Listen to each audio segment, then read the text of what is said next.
Hey everyone, Chris Hansen here of Hansen vs. Predators and Catch Your Predator. Why don't you have a seat right over there and listen to Kyle and Brandon, our podcast. According to my chat logs, Kyle and Brandon have interesting guests. No, I hated it. Yeah. Everybody's sweaty, everybody's on drugs, so they're super sweaty but also touchy. And then they touch your face, then you leave there, and the next day you have pimples. Fantastic conversation. He's underground in a lab, floating in a tank of water because he almost died. And most important, no predators. Here at Intoxicated Reviews, we intellectually dissect the art of cinema, scene by scene. Here's some clips. All he is, it's just a fucking big wooden doll full of cum, chasing kids around. You look up guys who poop in a bag. 'Cause I think that's where you'll find him. Because he is hurt. It's probably just in your search history anyway, isn't it? This movie fucking blows. So don't forget to subscribe to Intoxicated Reviews on all places you find podcasts. Except Spotify. We're working on it.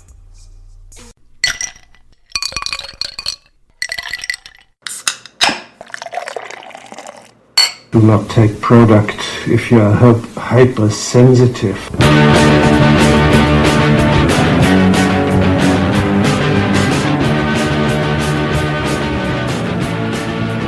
Oh, hey, Internet.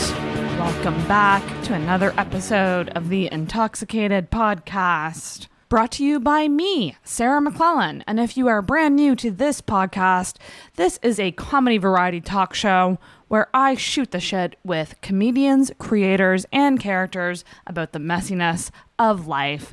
And this week, it is just that. It is a shoot the shit episode. It's been a wild week in my personal life, like insanely wild. Kind of like what else is going to be thrown at me wild, that kind of thing. I was once again a little late in scheduling somebody because of other things coming up in life.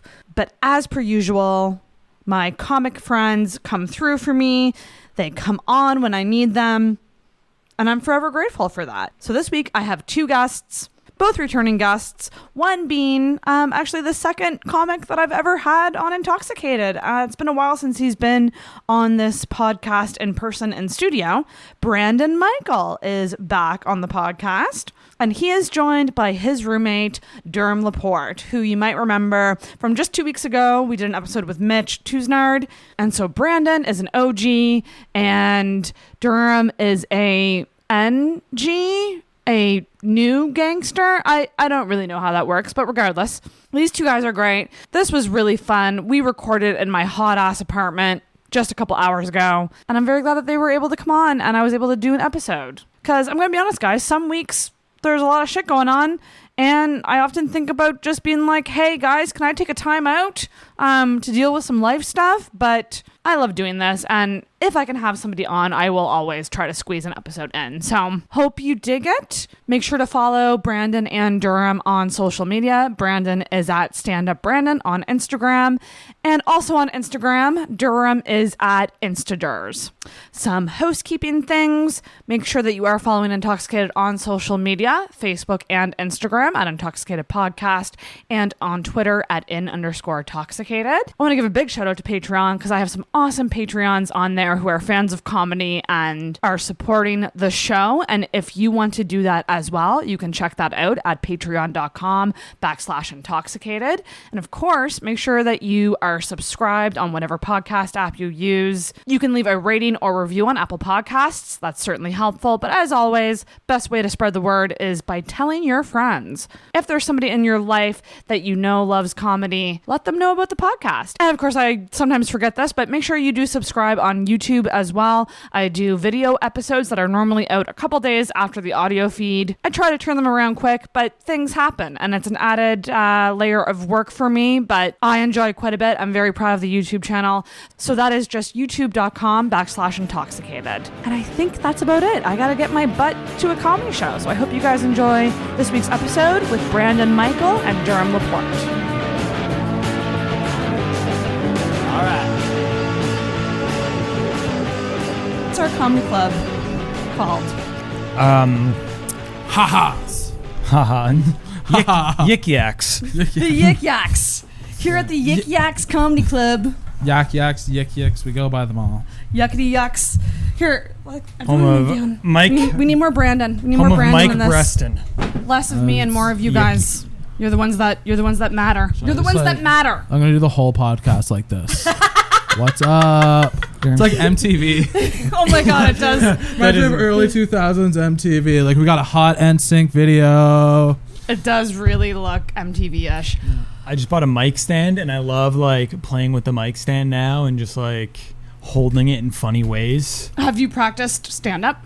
No, I mostly will like pick it up and then do like a fake bit. I'll be like, what's the deal with technology? I've been picking it up and saying, what if we do a slam poetry night? Let's do some slam poetry. Oh, that would be fun. No, I'm saying it very sarcastically. For when I'm practicing my set, I thought that I could set up the mic stand in here like it's an actual...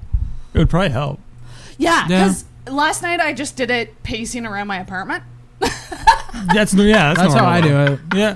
Yeah. And I'm like, I gotta learn to stand still and do this, because for the most part you're supposed to stand still up there. No, you don't have to. You don't have to know. I think you can. Everyone's walk different. Around. And some people walk around a lot. I mean, you're not going to be walking around in a circle.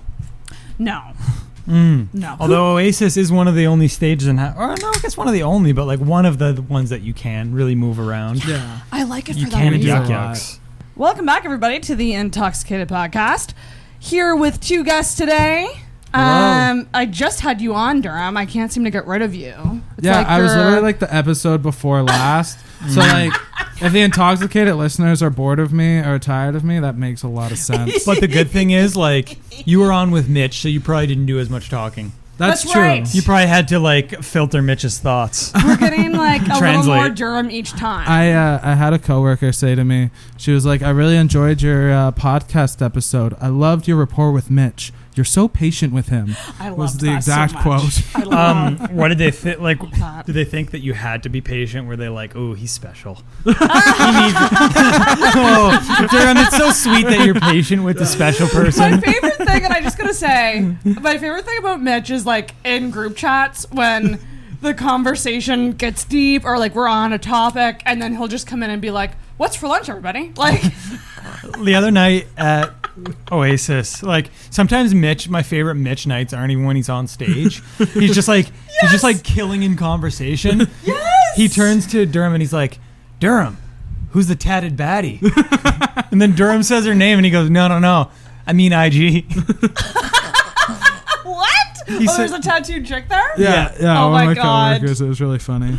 That's hilarious. But Durham Laporte is back. Hello. And Brandon Michael returns. Brandon Hello, Michael. it's been a minute. It's last time I was on the Intoxicated was with the Evan when I did the takeover. Oh, that's right. I guess technically that's true. And the last time you were physically here Was with Kyle. And that was like last summer. So yeah, been over a year. So he's It's been with a his while. new best friend now. But Take you're that. back. And Brandon, you were again, I keep saying this, but like you were the second comic that I ever had on the show. So like It's true. you're history. an OG. I'm history. You're original gangster. So welcome back, y'all. How are you guys? How are you guys doing? Good. How are you? Pretty good. Life's been insane. It has been. I feel like 2020 is the year where I'm like, well, what else? What else? I've had a good 2020. Yeah, 2020 hasn't been that bad to me, if I'm It's being been kind of honest. kind to me. Yeah. Like, well, It's like not bad. probably like I'd say 4 months ago I was like very like just super depressed. Oh my god. And now I'm like fantastic. Really? Yeah, I think it's because I fascinating. don't have a shitty job anymore. It's kind of it's strange because I feel like people have different paths with this year. Like some people, I feel like, and you might be one of them, where you're like, fuck this, I want to change, I want to be happy, and like it's kind of the year that's pushing us all to like figure shit out. Yeah. In a weird way. I was watching everyone because I was working when COVID first started, and I was watching everyone like kind of ease into like not having to go to work and enjoying themselves. Yeah. And then I was kind of like a little bit bitter. I was like, this fucking sucks. I feel like I needed a vacation before this, and now like get to watch everyone else have one.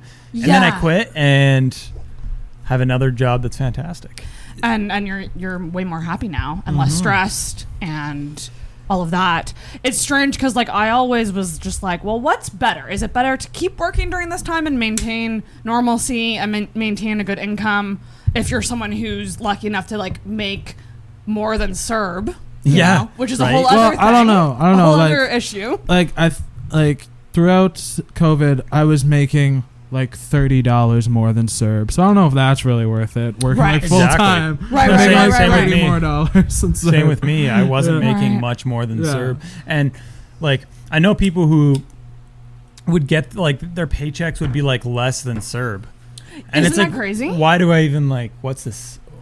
What's the point? You got to think like, is this going to be a wake up call? Like, is this going to be a wake up call to people to realize like what actually is a living wage? Oh, exactly. Or income, like, yeah. Because it's dependent on so many factors. Like, I mean, I'm in the worst financial place in life that I've ever been currently, but I'm on EI, and that's less than CERB. I think the fortunate part is like everyone's in the worst financial state they've ever been in. Like, yep. Every time I start to get down on myself, I'm just like, you know what? Like, we're all trying. That kind of helped me quit my job too. Is I was just like fuck this. I don't care if I'm poor. Everyone is right now. Everyone is. Yep. You gotta just do what you can to get through it all. But you both, and I told you this, Durham, already, that like I feel like so many people are coming back stronger in comedy now. And Brandon, that goes for you too. You're coming back real strong. Thank you. Oh my goodness, you should have seen the show I did at Hop Yard. You would not have thought that I came back strong. I heard about this. That's how bad it was. People who weren't there heard about your bomb. Yeah. Just kidding. What happened at can we talk about the Hop Yard? Yeah. The show was fantastic. Yeah, it was a great show. It was really fun. The crowd, I feel like at some points they just didn't realize they're at a comedy show, which I thought was weird. They'd just there'd just be like waves of like talking and then it'd just go down. And a wave would come up with talking and then it'd just go down. But Sam got hit with a wave pretty bad. Yeah, he did. Of talking? Of talking, yeah, which Sam is the last guy you want to be talking through. He's a little more quiet. Yeah, you're not going to. Yeah, and like I addressed it. I think a few comics addressed it and we're just like, hey, like be quiet. But I'm hoping we're doing Hop Yard again on the 27th. So I'm hoping. Yeah. Okay. So I'm hoping that it's better then. I think it will be. It was still good, man. Yeah, it was still good. A really good show. I mean, a sold out crowd is just. Yeah, and it's like a sold out crowd, and they're all like spread out, and like there are like parts like there are parts that people were like watching like through like little like bar things. Oh, so it'd be tough to see. So I kind of get it. Right. But at the same time, I'd hope it's better than the next one. But it was still a really fun show. Yeah. So do you guys feel like you can predict? Like when you are in the room before a show, I feel like I can, but I know I can't. Oh, I know really? that I can't. Just this past Tuesday, I thought I was gonna bomb like horribly. Oh, I did. I didn't have like a crazy set, but like I did okay. I was happy with how I did. So I definitely just was like, you comedians, let me tell you, it is. If I've fucking learned anything from doing this and like watching you guys, it's that. Holy smokes, everyone is so hard on themselves. Because Brandon, like, I thought you did great on Tuesday. Like, I wouldn't even say good, I would say great. It's funny because there's just things that I won't be happy with. Like, I'll notice. Like, one thing that I wasn't happy with, I put my shirt over my face, but I forgot to put my glasses on top. Yeah. Which is like that was the whole point that I did it, was to put my glasses on top. That's so great. The whole shirt bit. But you know what? Like, so did you just literally just forgot to do that? Yeah. Yeah. I did it on the deck with Maya and Durham stoned at like 1 a.m. So funny. That is hilarious. And I was like, let's see if this translates. One thing I know, and I had it on Tuesday, if there's a large group of bros, I'm probably going to do pretty good. Oh, really? Oh, yeah. I think bros like me. Interesting. No holds barred. Oh they like your gosh. no holds barred style. They love it, the bros. That's very interesting. Brandon, do you think you have an archetype that you... Definitely not bros. Maybe someone with glasses in a sweater. When I got off the stage Tuesday, I got a couple fist bumps being like, sick set, bro. Oh, man. Then I chest pumped. It was glorious. Old ladies love me. I haven't even done stand-up yet, but I'm like, I already know my archetype. It's I would say, early 30s, late 20s, a little drunk, out on the town chick. You'll be surprised, though. You think I'd be surprised? Yeah, like, it's always shocking who might enjoy one of your sets. Do you remember the time, Durham, you were there at Oasis, that I did a joke where I just said, do you guys hate it when a joke goes on and on and on and on, and then just said on and on for like 2.5 minutes? No, keep going on and on. Yeah. But I was leaving, and there was this old lady sitting at a table with her husband, and first she stopped Durham and we're like, were you the on and on guy? And Durham was like, no. And then she was like, okay. And then she stopped me and she goes, did you do on and on? And I was like, yeah. And she was like, oh, I thought that was so funny. Really? I was like, really? I thought Holy like, shit. yeah. Whoa. That's fascinating, because that's one of my insecurities going into it, which is like, I want it to be good enough for everyone to get a chuckle. It doesn't have to be a huge laugh, but even just a chuckle, or like that you appreciate what I was trying to do with the joke.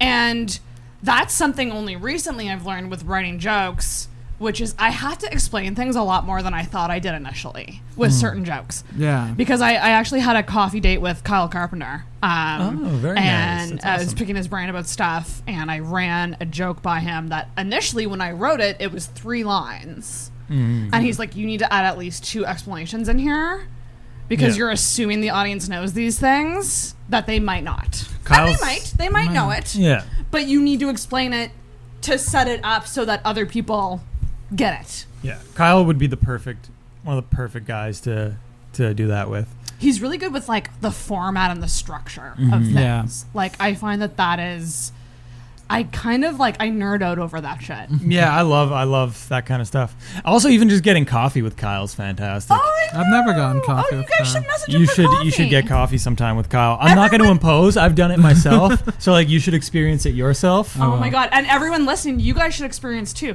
Message cut. Everyone, message him Kyle on IG. Carpenter.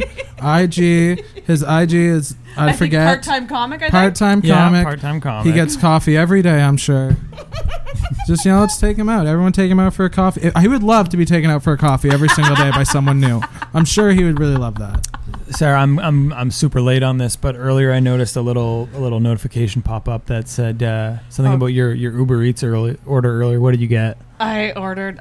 Okay. So I have many admissions to make about this, because quite frankly, my life's been a shit show lately, and if I have, I would say, more than 2 things on my on my plan, like on my day, I get stressed. Today, sure. I woke up fairly late, and we decided to record earlier. And I was like, okay, I gotta clean, I gotta get myself ready, I gotta get the green screen set up, and I was like, I've got so much to do. When will I eat? So I ordered McDonald's. Oh, that's something to be Nice. ashamed I I of. just love ordered it, McDonald's. and literally all it was a sausage and egg McMuffin and an iced coffee. Oh, that's salt. I love iced coffees. Yeah, and I always feel like a fucking douchebag, because like literally the McDonald's is right there. Like it would take wow. me maybe 15 minutes, like with waiting for food and stuff. Do you order from a get it? further one? No. No, you order from that one? Maybe I should order from the one that's further away. If there was one that's like a little bit like $1 more expensive, but it's like on Spring Garden or something. just to not feel like a dick. Yeah. I used to order Wasabi House delivery all the time, but I was literally like a 4-minute walk down the street. But if you order like $30 worth, it's free. And they'd be like, are you sure you don't want to just come pick it up? And I would just be such a dick. I'd be like, nah, I'd like delivery, please. Yeah. And it takes them like literally a 1-minute drive, 1 minute back to deliver it to me. I'm just constantly paranoid that like I won't, especially when I record, because I'm like, I just want to have everything set up and ready to go. And like once that's done, I'll do all the other things. But like, I don't know. I pay for convenience a lot, which is probably a big factor in why I'm broke. Oh, paying for convenience is the best, though. I agree. I'll pay. This is gonna. Oh my god, this is gonna be a horrible, horrible thing to say. Oh, I love it. Let's hear it. I'll pay not to have to deal with the people at Walmart. I'll go to like Sobeys or not Sobeys. I'll go to Superstore, even though it's a little bit more expensive, because I hate Walmart so much. You don't. Okay, is it the customers that you don't like there, Yes. or the workers? No, it's the customers. Oh, okay, interesting. Yeah, it's 100% the customers. It's not the. And like 95% of the customers are fine. It's just like there's a 5% that I go to the one near my place a lot. And it's funny because Matt Ryan said on stage at Oasis that it's the worst Walmart in Halifax. I don't know if I'd agree with that. I think they're all pretty bad. It's true. I have an odd, it's weird. I think you and I are the opposite, Brandon. I love Walmart. Oh man, I hate it. I never want to go to. Do you like Walmart, Durham? Where do you stand on this? I do like Walmart. I don't go very often. When I do go, I do like they have cheap groceries. They sometimes get some white T-shirts, a pack of underpants. Yeah. You can get some good essentials there on the cheap. Yeah, no, it's great. The groceries are like way more. They're cheaper. It's funny because I'll go to Gateway in Dartmouth, which is like even cheaper than that. But the people at Gateway like aren't as bad. It's aren't just as like, trashy. One thing I will say is like you're at a low point in your life if you choose to dine in at a Walmart McDonald's. What the? I've done that multiple times. No issue with it. Have you ever been at was it ever after a bad day? No. I've only eaten there after bad days. I began the day with that. It's always after a great shopping trip. I'm like, I just got groceries, I got some new shirts, and now I'm gonna go get a burger to celebrate. Oh my god. That's how I do it. Oh, that's first? So no, I like to reward myself. You like to go after? Yeah. I like to do it first. At the end. Walmart is so weird because especially the one near me because it's I like it because I can get my stuff and I can go to the self-checkout. I love a self-checkout. I like in all stores. No. They stress me out. I'll tell you why I love a self-checkout. It's not the reason you think. It's not so much not dealing with people. It's I'm scared that my car is going to decline. Fair. Oh, that's true. That's awesome. That's actually like that's a really good reason. Yeah, you can. I don't steal, but you could probably. Well, not probably. You could definitely steal way more to self-checkout. Oh yeah, especially small little things like lipsticks and stuff, like really small light items. When I was in high school, to be rebellious, I had a phase of stealing stuff. Did you really? Yeah, just a small one, like not big things, and only from corporations was my rule. I've watched people steal accidentally. People who I know hate stealing. Like they'll be like going and like I've watched them accidentally forget to scan something and I just never say anything. And then when we leave, I'm like, hey, you stole that. They're like, no, I didn't. I'm like, yeah, go check. Yeah, shit. Oh my god, I would. But I'm feel happy. So bad. Like I wish I had the balls to steal. I do too. It feels like it would be a rush. I don't anymore. I don't have the balls to steal anymore. I used to. I used to. But not anymore. Where's my bell? I don't have the bell here. It's not an ethical I've said thing. some great things. So like, I think stealing is more ethical than giving money to Walmart. I agree with that. You know what I mean? You're like, yeah, you're doing one. There's this show called it's called Review with I forget the guy's name. There's a British version and there's a US version. Oh, the US version's probably better, eh? Way better. Oh, really? I was being sarcastic. And he just reviews. It's a comedy. Oh, okay. Like no laugh track or anything, but like he reviews life things. So the show is that he has this TV show called Review where we will just review anything. Like he reviewed racism. So they had him go out and be racist, and then he had to be like, give it a certain star point. Did he enjoy it? I forget which the racism one was, but he did do one on stealing, and that episode was really funny. Because he started small and then he started like stealing like bigger items. Oh my god, I would love to be a thief. It was really, really. What would you guys steal if you knew you could get away with stealing something? What would you try to steal? I could say the things that I remember all the things I did steal in high school. Really? What were they? I stole quite a few shirts from American Eagle. American Eagle's super easy. I got a belt from Sears. I actually just stopped wearing that belt from Sears. I bought a new one the other day at the mall. Bought it. I don't steal anymore. Do you still have your old stolen one? Yeah, I still have it. What size is it? I don't know. I stole it, man. I didn't have time to check. Can I have it? Yeah, I need a belt. You know me. I wear shoelaces for belts. Shoelaces. Yeah. The dog chewed through my belt. Oh no. Yeah, you could totally use it. Poor Ned. Oh my god, thank you. Yeah, I stole it for you actually, back when I was 18. What else? I think like a few pairs of socks, but I don't have those anymore. So nothing crazy. Nothing crazy. Oh, and a CD from HMV. Oh my god, it's funny. I've never stolen, but like now that you say CD, I think vinyl would be like hard, but a good thing to steal. I would probably just steal something very expensive from Sephora, like some sort of high-end makeup item where you're like, why is this $60? I don't think you guys realize how expensive makeup is. Oh, I do. Oh, right, because of Yeah, Maya. Maya used to have me buy it for her a lot. Oh like, God. for like gifts and stuff. It'd be like, oh, what do you want for this? And it'd be makeup a lot. And yeah, it's expensive. It's madness. And like, I would say like, this quarantine has made me be like, kind of made me realize like, I need to stop spending my fucking money on this bullshit. That doesn't matter. It doesn't matter. You can buy stuff at the drugstore for cheaper. I don't know. I never even notice if my girlfriend's wearing makeup or not. She's like, I'm wearing this. And I'm like, oh, See, I had no idea. Here's my theory. Okay, I have a theory about this. Yeah. And you guys both have girlfriends, so tell me if you agree. It's only eye makeup that you notice. Not so much. Like, you know I'm wearing eyeshadow and eyeliner right now. Mm-hmm. But if you saw someone who didn't have eyeshadow or eyeliner, maybe their lashes looked like a little blacker, they might still be wearing makeup because foundation, yo. Foundation. I could spot a contour. Yeah. I could spot a contour. Well, definitely. I got that. I'm good at it. I can only spot a bad contour. Oh, good. Is what I'll say. Oh, good. Yeah, I can definitely spot a bad contour. I've been trained to do that. Yeah, because she has a makeup. She's a makeup artist. Or She was. That's interesting. Yeah. Back to the record Back thing. to stealing records. Yeah. I wish I could have stolen from my record store the other day because I went into the one. I'm not gonna say which one actually, but it's not Taz. I'm gonna just say that, and it's not obsolete or absolute. I don't know. It's at a mall. Is all I'll say. But the guy working there was so annoying. He was real weird about I was wearing a mask. But he was weird about the way it was on my face. What? And I'm like, okay. It's a weird thing Were to you be. wearing it on the top or bottom? I was wearing it over my mouth and nose.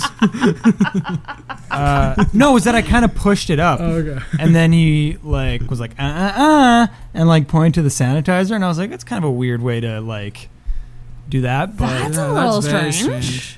And then he was like, are you finding anything? And I was like, no, there's a couple things I want, but you don't have them. He's like, oh, well, we can't have everything. Hey, he's just speaking truth, man. No, but I was everything. What the I was heck? like, you super mean, have though. Dr. Dre, Chronic 2001 instrumentals. You have just the beats on vinyl, but you don't have the actual album. Wow. That's. And then when I got to the cash, he kept trying to get me to buy this movie. He said it was a sequel to Shaun of the Dead, and I was like, man, I've never even seen Shaun of the Dead. And he was like, don't tell me that. Don't tell me that. Man. I was like, Yeah. it's only $6 and it's a great movie. This one I was love pushing people that are jerks to you at first and then try to be pushy on you with stuff. That's so ridiculous. It's late now, but I was gonna say this one is called Justin of the Dead. Justin? Oh! Shaun of the Dead, Justin of the Dead. Oh my gosh. Yeah, that's no, funny. he's trying to get me to buy this $6 thing. $6. And then I spent $17 on the movie Pop Star. You know what? Oh, sorry. I've never seen that. You can borrow it. That is one of my favorite movies. Do you have a DVD player? Funny. I don't. I actually don't. It's funny because I always assume that PCs just came with DVD players. No. But my PC doesn't even have a CD-ROM. No. And does your Mac there have one? No, because it's an Air. Oh, true. It's a MacBook Air, so... I just bought a new Pro and I hate it. Do you really? I hate it. It's garbage. Oh, that's unfortunate because those are so pricey. Yeah, fortunately I used I got it through the Mac refurbished Oh, things. okay. And that's then good. And then I also had a student discount on top of it. So I did get knocked a couple $100 off, but it's real finicky. Every time I go to highlight something, it tries to search it in the dictionary every time, and I don't know how to turn it off. Okay, I have a fucking computer story to tell that I just thought of. That is okay, one time I've been through the ringer with computers. I'm just not great with them. And I had a MacBook Pro, just a regular MacBook, not an Air, but I guess it was a Pro, an old Pro, years and years and years ago. This was 2010, so 10 years ago. Yeah. And I spilled tomato soup on it. Okay. And I'm just really bad at spilling things on laptops, terrible at it. And for a while there, I didn't want to go and get it fixed or like pay for a new one. So I kept using it, even though 2 of the keys didn't work on the keyboard. So you're just like, I'm not gonna write words with those letters. Or did you copy and paste them when you needed to? Yes. So that's my first thought. I was like, that's. I forget which one it was. What you have to do. J key or something. I literally every word I wrote with a J, I had to go highlight a J, like find a J in like a website. That's and so highlight funny. it and press paste. And then would you ever like fuck it up? It's like wrong fonts, and you're just like, oh fuck it. Yes. Or something else was copied that like I needed for like it was just madness what I did to like stick it out with that computer. That I would have was done the broken. same thing. Because it's just so expensive. Like even this one, like I will just say this, and I'll get on my soapbox with this. If you're a content creator, or if you're like looking to do a lot of stuff with like video streaming or like anything like that, I cannot recommend a desktop enough. Like laptops are good for, you know, certain things, but like getting a custom, like I think my desktop was like $1,200, but it's like a shit ton of space, fast. Like it has like everything I need and more than what I would get in like a $1,500 Mac. Oh, for sure. The only reason I didn't get a desktop, I have an iMac, but it's like old and it's like a 2007 or something. No, it's newer than that. Oh, okay. But it's like we spent like $300 on it, so it's not great. Oh wow, that's really cheap. Yeah. Yeah, I need a new computer because I just have a laptop that works great. Besides the fact that the screen doesn't work, but I am able to just like plug it into a TV through an HDMI cord and use it through that. Yeah, for so I've been doing that for like the past year. Serious? Yeah, I've done that too. This is a real thing that I do. I've done that too. By the way, I have an extra monitor kicking around if anyone needs a monitor. No, the monitor's not the issue. It's because I use the TV screen as my monitor. God, that's so I just have a laptop and it looks like it's like cracked. That's so funny. And using the other thing too is like using multiple screens. Like I'm such a screen snob now. Like when I'm just on the laptop, I'm like, one screen, how am I gonna do this? Multiple screens really, really, really helps. Yeah. But you guys are roommates. Yeah. We are roommates. Fascinating. So how did this come about? What was the decision? How did the decision come about to live together? What was funny was it happened over one of the debates. Yeah. Did it really? Yeah, we were talking. I mentioned offhand about like that we wanted to move up to a more expensive unit in our building. We're like, we can't justify it unless we get a roommate. And then Durham texted Maya because Durham and Maya know each other from high school. She was actually we were like pretty good. We were very good friends in high school. We were actually she was. My high school didn't do a prom. We did this thing called Grand March, and she was my date to that. So watch out, Is Brandon. that just walking around having people look at you? Yeah, it was really weird. Like random people's families would be like, stopping for a picture. So me and Maya would be like, who the fuck is this? And be like, I have no idea. And they take our picture, and then so there's a bunch of random families who have our picture. That's wild. And we look great. Yeah. And so when Durham started comedy, did you know him? Like, did you? I had met him maybe twice. Yeah. Oh, 2 or 3 times. Twice, yeah. Interesting. Yeah, Maya and I, like, we were really good friends, and then, like, in university, we kind of, like, drifted apart. She went to St. Mary's, and I was at Dal. The classic rivalry. Yeah, so, Can't get along, we couldn't get along, you know. I was just, I was diehard Tiger. Oh, wow. Wait, Tiger is Dal? Yeah. Or Smew? Yeah, I think the Smew is... Smew's the Husky. The Husky. I was a Husky. The classic Tiger-Husky rivalry. What was the Mount? I went to the Mount, too, for a bit. I should know this. I was going to say, no clue. lesbian? No. That wasn't my experience with the Mount. No, not at all. I think that is a big that's a stereotype of like that that it's everyone in the school is a lesbian, but it's like I think they're confusing it with Mount A. Ooh. Mount A, I guess, has a very high female Mount A, so Mount Allison, which is in Sackville, New Brunswick. Yeah.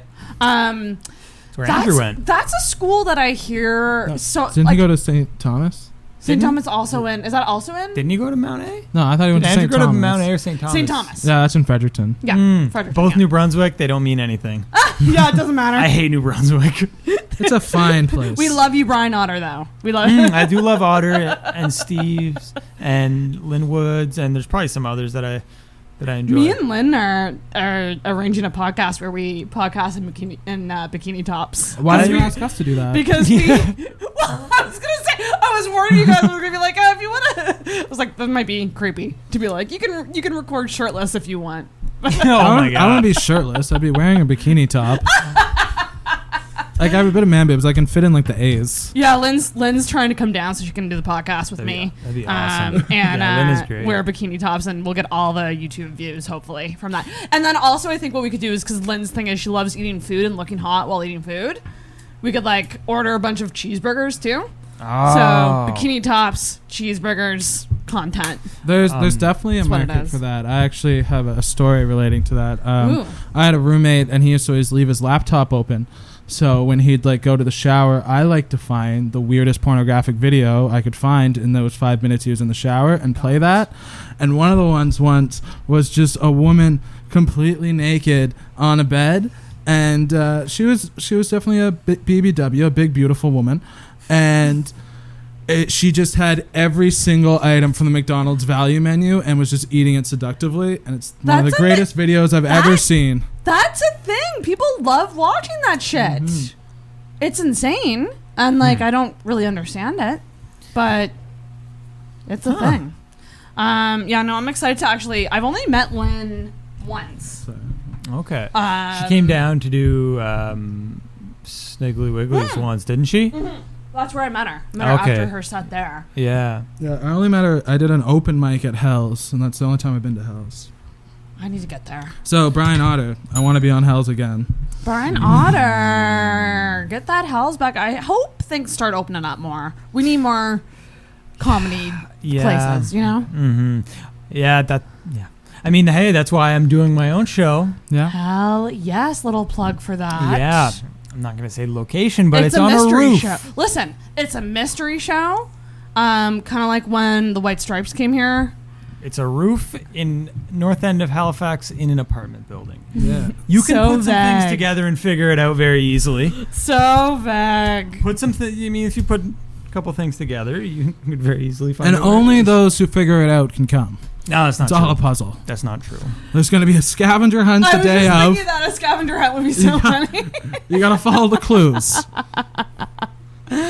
Oh, man. Yeah, so Durham and I are putting on this show. Get at us for tickets. I'm going to plug myself shamelessly. Absolutely, because you know what? Like, this is what you like. One thing I will say is, like, a lot of people have stepped up to the plate after this lockdown, and like there's so many shows popping up and everyone's doing their own shows. It's really, really fucking cool to see. Well, I think a lot of people are just bored and we're like, holy shit, we can do stuff now. Let's try to figure out something to do. Yeah. And it's crazy because like every week, every show is like bumping. Mm-hmm. Mm-hmm. I don't know if it's because like they fit less people, and it just feels more full, but it seems like it's just packed.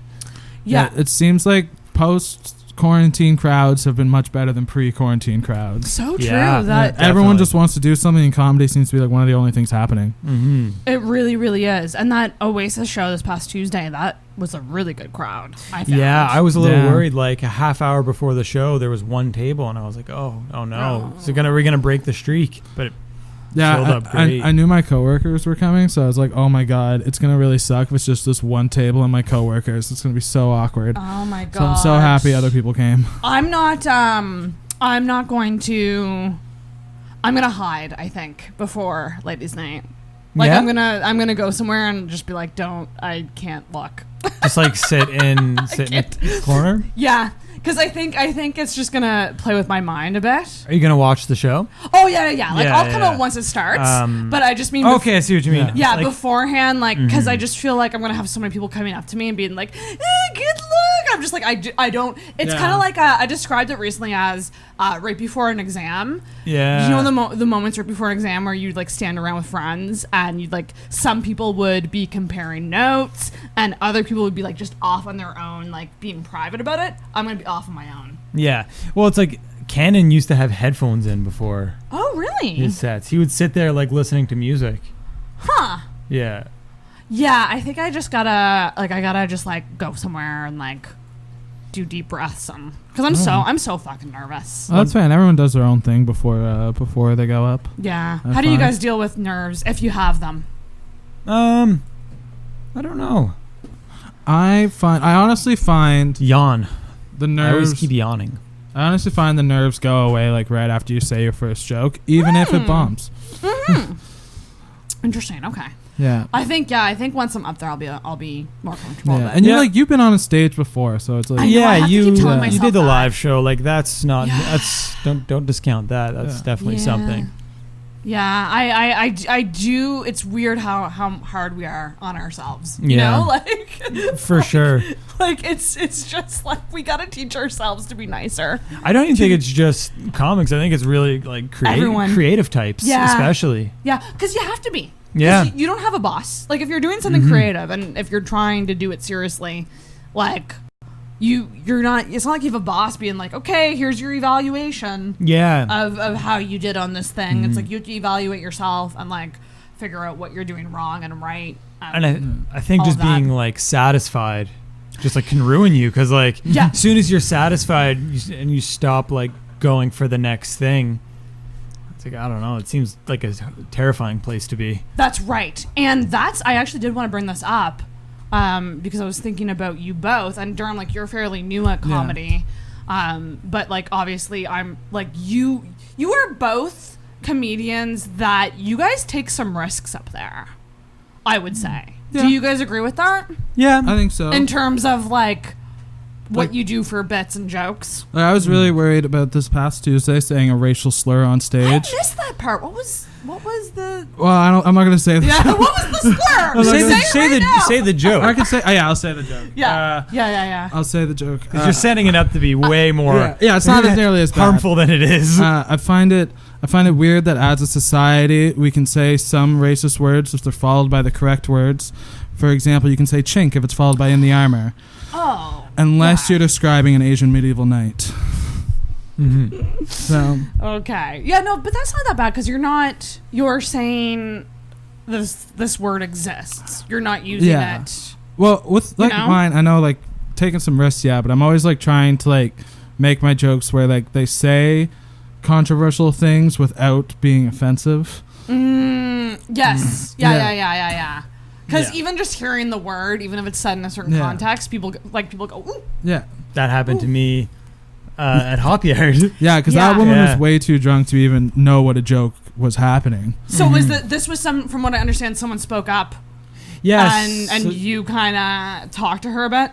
Yeah, so the joke was essentially I just made a comment about how like Gerber Baby Food had like their first autistic model.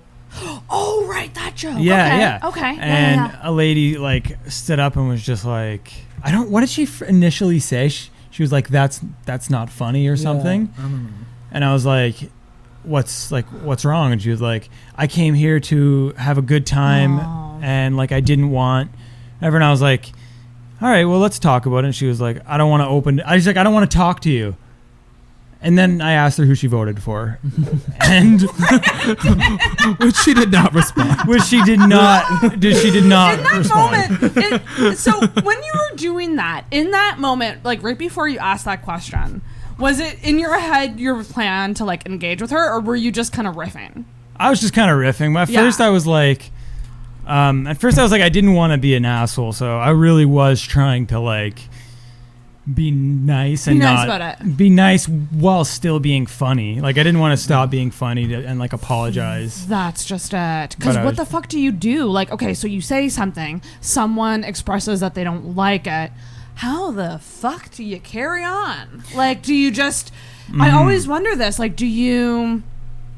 I just don't know. Like, that's scary to me. Yeah, I haven't had it happen yet, so I have no idea. I guess I'll figure it out eventually. I've had it happen a few times. Or just someone heckling and saying, like, one time I said, I called myself stupid, and someone yelled and were like, not surprising. Oh, my God. And this was at Which High it's Life. not. It's not surprising at all.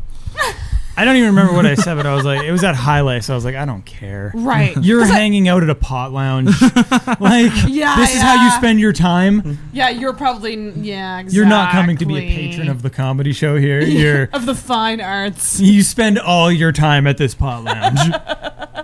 Because I often wonder, I'm like, would a good way to deal with that to just be like, okay, well, moving on and like move on to your next joke. Like, I feel like that's probably what I would do if it were me, but I don't know shit. I don't know. I don't know. I don't know of a way to handle it. Yeah. I've never come out looking like the best in that situation. I've come out fine, but like it always affects it. Yeah. Do you guys, okay, so this is something I've been thinking about lately, which is how you process a bad set or like a bomb. Because I've thought about this, and I feel like with women, because I've seen it happen. I've never really been involved in these interactions, but I've seen it from afar, where it's usually if a woman bombs, usually all the other women will come and comfort her right away. Whereas with guys, I feel like that doesn't always happen right away. Am I right in saying that? Like, do you guys message each other and talk about it, or like, no? Do you just not talk about it at all? No, it's just not talked about. Like, it could be like if it is talked about, it's joked about. See, that's so interesting to me. It's not like, hey, how you doing, bud? Yeah. So you guys don't really check in on each other. In fact, if like Chris is coming off stage and he had a really good set, or vice versa, like he does this to others too, we'll be like, you'll get him next time. Yeah, I love doing like that. that's the only time. Short and sweet. Yeah, like if he has a good set, I'll say either good set or like next time will be better to like fuck with him. It's but so like interesting to me. if someone has a bad set, I'm just not gonna say anything. Yeah. And I find that if someone, actually no. I lost my train of thought there, and what I was going to say was not nice. Bring it on, Brandon. You can say whatever the fuck you want. No, that's interesting, though. I often wonder about that. Like, I often feel like with comedians, if they don't say good set, then it means... Like, I do think that people compliment each other a lot. Like, after they do good. But I guess if you don't do good, just nothing is said. I don't know. I've also said good set and not meant it before. Oh, really? Yeah. I don't think I've done that. I always done that try and mean it, but like I think oftentimes though, like people will have a good set and I won't tell them. Like I don't tell them every time good set, because when it's someone like, I feel weird saying good set to someone like Mackie. Right. Yeah. I'm just like, I don't need to tell him good set. I just, you know, when people just like walk by you right after their set and like make eye contact, what are you supposed to do? What are you supposed to do? Yeah, that's the only time I've really been like, oh, good set. I'll just... You'll stare them down. I'll just stare them down. I'll just like... You know what you did. I really like, when I compliment people, I like picking a bit like I particularly liked and complimenting them on that. That I really like. If someone has a really good set, I'll always try and think of the joke that's like... that you my like favorite. The most. Yeah. Especially if it's something new. Yep. Like Martin Edwards, his freaking Joe Rogan joke from Tuesday absolutely killed me. Oh my god. I heard it before Tuesday, I think, but what is it? It was like everyone has a problem with Joe Rogan hunting, and I don't really have a problem with that. I just want him to have a 3-hour conversation with the bear beforehand. And I just fucking died.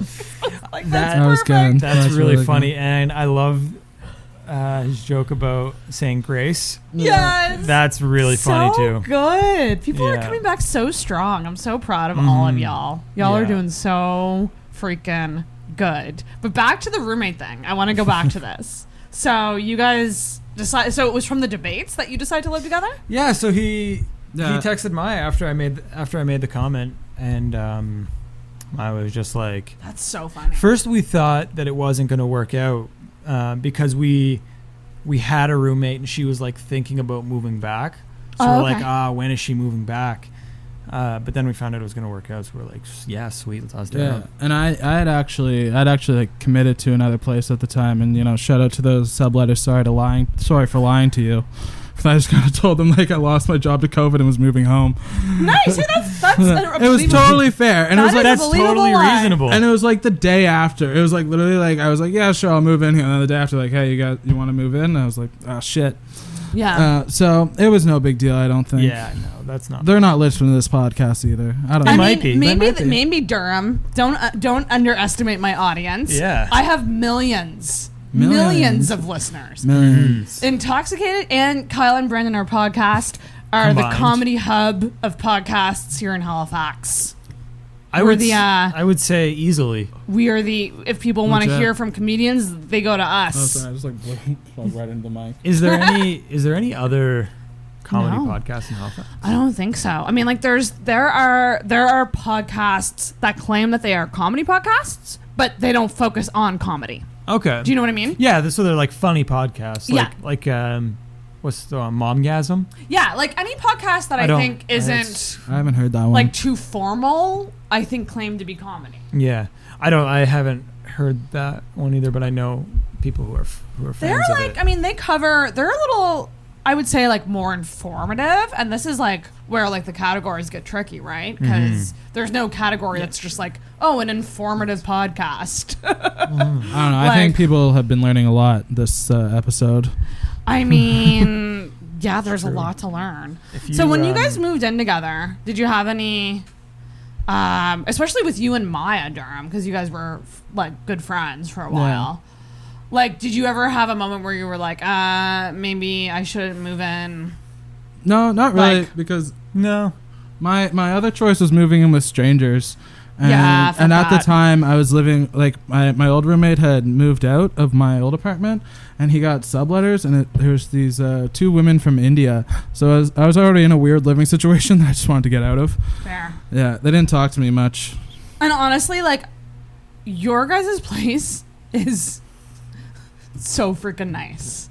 So freaking nice. Thank you. Like, how stoked are you to live in that cool-ass apartment? Like, that has got to feel pretty cool. It was really lucky, like, to get into the building. Did you ever come to the first place I lived in? I don't think so. Okay, so I lived on the first floor, which was, like, almost a cooler apartment. Yeah. Because, like, almost the entire first floor was brick. Oh. So, like, that was really neat. And I had, like, a massive window, like, right in the living room. But... not as big. But not as big. Not nearly as big. Yeah. So we got into that place really luckily. Like, Maya and I were looking for an apartment, and we saw just like pictures of this one. We were like, let's see if we can get in. And the woman had posted it like an hour before. Really? And and it was a sublet. And we were just like, can we come see it? And they were like, yeah, you're the first. And then as soon as Maya went, I wasn't there. But Maya was like, yeah, we'll take it. Like, fuck yeah. And then do it. The upstairs place, someone was moving out of the building and sent an email to everyone, like, in the building, was just like, hey, this is the unit we're moving out. Does anyone want to move up upstairs? And again, we were the first to respond. We were like, fuck yeah. That's so awesome. Yeah. Yeah, that's wicked. And it's a decent price. And, like, I think splitting your bills, like, that's such an advantage. Just paying less in rent and that's the best thing about having a 3-person living situation where it's like 2 people are dating, because like it's so perfect to have like everything split 3 ways. It's so much cheaper. Yeah, I think about that all the time. Like, I want my dream apartment, but I feel like I can't get it because it's just me. Like there's probably the nicest apartment I've lived in Halifax, and like probably the least amount I've paid for an apartment in Halifax. Yeah. There's some gems here. You do have to search high and low. Halifax is like prohibitively expensive though. Oh my god, it's very bad. It's crazy for what it is too. Like, Halifax is a nice city, but you're not living in like Toronto. No. And there was a moment where, like, a few months back, where I was thinking about moving to Ottawa, and I was looking at places to rent there, and like a city like Ottawa, I mean, it's like not a super nice city, but it's bigger and like there's more opportunities in Halifax, and rent is about the same there as it is here. Rent in Montreal is cheaper than like both of them. Rent in Montreal is like insanely cheap. I hear that. Yeah, I hear in terms of affordability, it's pretty good there. I would love to live in Montreal. Like, our place in Montreal would be the same price. Probably. Really? Yeah. Yeah, Toronto is absolutely insane. And it's like you could make a decent amount of money and you would still need roommates to afford to live. Yeah, for sure. Yeah, for sure. I was reading an article by, it was like a Vice article by Jordan Foisey, and it was about like living in Toronto. And I'm forgetting the purpose of the article now, but it just made Toronto seem like such a. Oh yeah, he was talking about he was still paying like a pretty decent amount, and then he was like, I know everyone from Toronto reading this right now is like, that's a steal. Whoa. I was still like, man, fuck. I mean, in terms of where I would want to move, like if I were to move out of Halifax, it probably would be Toronto. It sucks that it's the most expensive fucking place, other than Vancouver or somewhere like. Yeah, Vancouver seems like it would be nice too. Mm-hmm. Do you guys have any long-term plans to get out of Halifax and go somewhere else, or do you think you'll stick it out here in Hali? I definitely want to be out of Halifax, like probably within like 5 years. Yeah, I would say the same. I would say at the it's end, a good time frame. At the end of 5 years, I'll be 30, and I'll be like, yeah, that's when I should. Oh my God! Speaking of age, Brandon, you just had a birthday. Yeah. Happy belated birthday! Thank you. Woo! Let's talk about birthdays for a second here, because I love talking about this, because everyone has a different approach to their birthday in terms of like, do you celebrate it? Do you do something? Do you not care? Do you not tell anyone? Like, I have some friends who plan a week of festivities, and I have other friends who like literally don't even say it's their birthday. They don't list it on Facebook, so you don't know. Like, everyone has a different approach to it. So how do you guys deal with aging and birthdays? I'm cool with either. Like, I normally don't do much though. I like to keep it chill, more low key. Yeah. You did comedy on your birthday. That's kind of fun. Yeah. I'll go out for like a dinner or something. Like your favorite. Go for your favorite food. Yeah. I went out for breakfast with my parents. Ooh, that's fun though. Did you have a fancy breakfast, or was it? We went to Ardmore. Oh, I fucking love that place. Oh, it's my favorite. That's why I was like, that spot and Hallie Deli are like the two that I go to the most. Oh, so fucking good. The breakfast poutine at Ardmore. Oh. I've never had a breakfast poutine. Oh my God, Durham. You gotta. It's just every time I see it, I'm like, yeah, it looks good, but I'd totally rather just this normal breakfast that's huge. Because it's got it all. I like a sweet breakfast. Ooh, I like some waffles or like crepes. Nah, I'm a savory guy. I like a place that does both. At Ardmore, you can actually get a side waffle. Interesting. Like a savory side waffle? Yeah, like it has. I think you can get like, if you wanted like strawberries on it or something, you could. But like I've gotten just a regular like eggs and bacon breakfast, and then gotten the side waffle on the side, and you get the best of both worlds. It's that amazing. Does sound good. Yeah. Side waffle. Yeah, I've never been too into like the sweet breakfast. Like I've never like ordered pancakes or anything. I do love Never? No, I do love chicken and waffles though. I love getting chicken and waffles. So that's one of my new favorite things. I've never had chicken and waffles, but I'd like to. Great. I don't know anywhere that serves it. There's a couple. I think Kahan House does. Really? Yeah. The Cheeky Neighbors, where I've gotten it twice there, and it's really good. I think that's where Travis went for his joke about the chicken and waffles. Oh, yeah? I think that he went there. For some reason, every time I imagine Elle's Bistro, but I was there the other day and they don't even have chicken and waffles. But every time he said that joke, I was like, I bet it was Elle's Bistro. That sounds fancy. I don't know. I've never been to Elle's Bistro to eat. I went to ask them if they wanted to do a show. That was it. Yeah, they have a really nice like top room. That would be perfect. Oh, really? Yeah, because it's almost.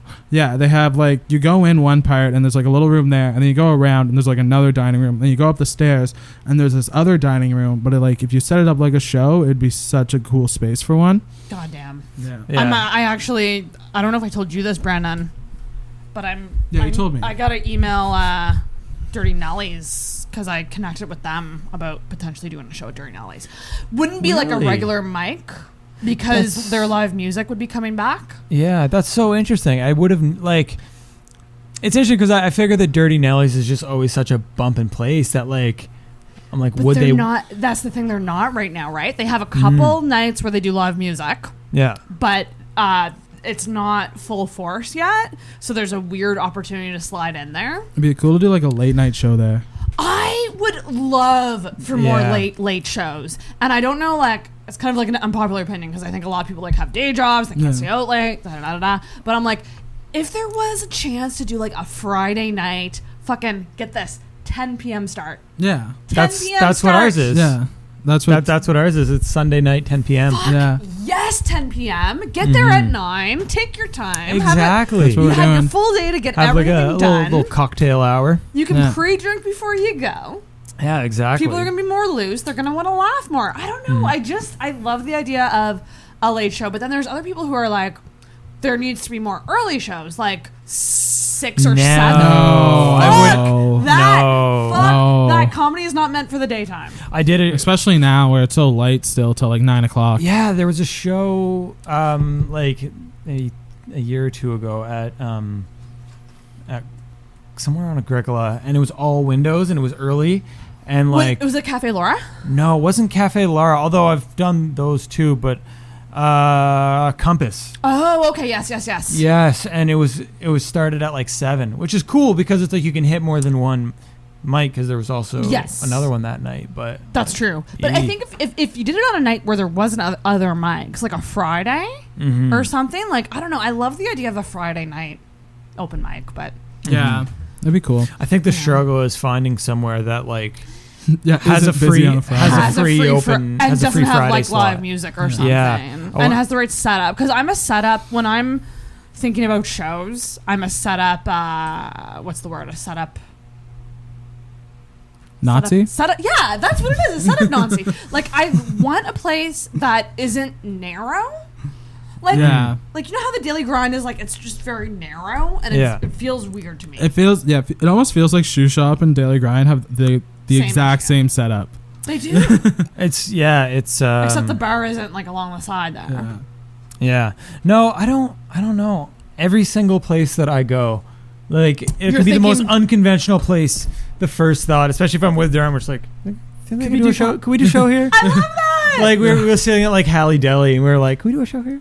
That's think we can do a show here? So interesting. They do rent it out. Yeah. I mean, listen, like, there's no harm in fucking asking, and having that like go-getter, like at least trying attitude is so like it's so good to have. I wanna get like my own like or like we've talked about getting like our own sound system, so we could like go to places that don't have like sound systems or live music and be like, hey, do you want to do a show? We have all the equipment that we need. You know, I've had this idea for a while, which is, and like I've kind of joked about it, but I'm like the idea of a comedy co-op group where you could join. This is wild. Just hear me out on this. Big ideas. Just hear me out I'm already on this. digging it though. You could join and you'd pay a certain amount to join, and that would go towards things like renting equipment and stuff. Yeah. And then if you're part of the co-op and you're doing a show, you could rent that equipment for the show. Yeah. But that said, like it would suck if like there was 2 shows on one night or something, and like Goes to better comment. There's logistical things with that, but like if you guys wanted to get, like invest in like speakers and like an amp and like all of that, like it would be a good way to like lower the cost on you guys. Yeah, because then other people would contribute to it. Yeah, my next purchase for sure is there's an amp and a mic, an amp and a speaker that they have at Long and McQuaid that's like $400 or $500, and it's like 1,000 watts. Ooh. He said it's probably enough to do like a small space, like 100 up to like 100 to 150 people. He's like, that's pushing it, right? But like, that's decent though. To do a show for like 60, 70 people is more than enough. And if you're doing a show for more than that, they're gonna have their own equipment.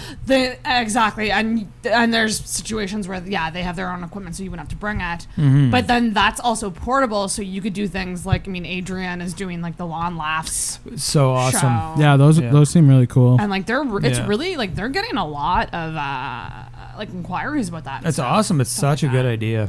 So like it's really cool that we have people here in Halifax that are not only comedians, but they're producing shows and they're booking shows, and that's fucking awesome because we need that. You know, we need more variety here in terms of shows. It sucks. The week of or like the 2-week span after COVID, I had 3 shows like booked that I was like running myself. Yeah, it was like the best it was gonna. And I was like, and then the week of, it was like I had a Saturday and a Sunday, I think, shows that I were putting on, and they both got canceled. Yeah, I was doing that Well, I had my Hop Yard show booked before COVID, and that got canceled. Actually, that was on the day that like everything got canceled, the March 16th. Yeah. That was because in the morning they were like, yeah, let's still do the show. Then like it got to like noon, and they're like, nah, let's not do the show. Yeah, that yeah, weird and it was time, like that day. It was like that weird time when things started to pick up and like paranoia started rising. I think like a couple days prior, you probably had a few people dropping out too. Like, hey, I'm not sure. Yeah, yeah, I did. Yeah. I forgot. Yeah, so it's good that you guys are doing that. That's fucking awesome. What was my other question I was gonna ask you guys about? I was thinking about this today about comedy and like and this is kind of a hack question, but I'm curious about what you guys think. Like if someone asked you, I'm going to actually turn this around. Say I'm a hack journalist. I'm not Sarah. I'm some sort of hack journalist talking to you. Okay. And I'm like, how would you describe your comedy style? What would you say? Do you want to go first? It's a very hack question. I think I know how to describe mine. Like, are there comedy styles? Like, definitely like... Can I pick one word for you, Durham, that I think you'll use, and one word for me that... Yeah. Okay. Yeah. I think in Brandon's description he will use the word alt. Yep, that's probably fair. It's not. I had one in mind that was very similar. For himself or for you? For himself. I was gonna say dark. Yeah. Dark. Oh yeah. Okay, I can see both those words. Yeah. I was gonna say dark for you, and mine would definitely be. I kind of had absurd in my mind. Yeah. You're definitely absurd. I think. But I also thought alt. Okay. I think I'm a little bit deadpan. Yeah, deadpan too fits you. Yeah, deadpan. Who else is dead? I feel like there's a couple other people who are kind of deadpan with style too. I feel like Tall Jewel is kind of deadpan. Yep. Yeah. Patrick Kidston. Yes. Yeah. He's very deadpan. Very deadpan. Very nice guy though. Very nice. I enjoy him. Yeah, he's nice. Yeah. That's interesting. Yeah. So one thing I will say, because Brandon, like I've seen you over like a long time doing comedy, and I feel like you've truly had like, I hate this word because it sounds cheesy, but like almost an evolution in a way, like an interesting. That's fair. An interesting upwards evolution. Do you agree with that? Yeah. Let's get deep and talk about this. Yeah, I would. Yeah, I think so, because I think that it got to a point where I started feeling more comfortable trying more weird things that I'd always like wanted to try, and then I got to a certain point where I was like, I don't care, I'm just gonna try it. Yeah, I love that. Like, one of the things it started with was like bringing Kyle on stage with me. Yes. To hold like cue signs to the audience, and then like faked a phone call on stage. So just like I started like thinking of more and more things. Or like Kyle and I at another show did a song together. So just like stuff like that. Yeah, that's become more and more appealing to me as I get like more comfortable. That's really admirable, I gotta say. Oh, thank you. But as someone sitting back and watching it, because I think when I first saw you, it was a little more reserved. Yeah. And it feels like you've really come out of your shell, and you have like more of a presence on stage now, I find. One time, Martin compared me to Dan after a show, which was like Dan Hendrickson? Yeah, like a huge compliment. I was wow. like, that's so nice. Mitch wouldn't think so. Mitch is still fuming. He's oh my god, that's so hilarious. It's so funny to me. I wonder if Dan saw that. I wonder. I should send him the clip. I think someone should just send him that clip and be like, man. Because it's just a feud that Dan doesn't know he's a part of. Dan's just like, what? Dan is literally like drinking craft beer on a beach right now and has no idea. Yeah. Mitch is still fuming. Yeah. That's interesting. I was wondering about comparisons because I feel like sometimes I feel bad for comparing people to other people. I do it a lot. It is a compliment sometimes. Like, I always compare Kyle to Emo Phillips. I don't know who that is. And I always compare myself to God. It's true. Durham definitely has like a Jesselnick vibe. Yeah. Ooh, interesting. Okay, I can see that. And like Jesselnick and like Sam Morril are two of my favorite comics, and I think they're both similar, like deadpan and a little dark. Mark Norman too. Yeah, so great. I actually feel like, and I don't know if I'm off in thinking this, but when I listen to Mark Norman and like just how he delivers jokes, I think of Matt Baker sometimes. I think it's like that same. I can see it. I think it's that rapid fire style where it's joke. I can see it for sure. Smooth and like a little bit of a cadence too. The cadence. That's a little bit of a similar cadence, and I wouldn't have never noticed that actually. And I always make comparisons to comics. The first time I saw Albert, I remember turning to Kanan and I was like, This guy sounds like Hedberg. He's trying to sound like. Oh, okay. Definitely reminds me of Hedberg. That's a lot. Albert is one I've never been able to put a comparison on. He also is very unique, though. Yeah. Especially as he started like doing like different things too. Like when he starts off singing the what's that song? It's We're All Stoned.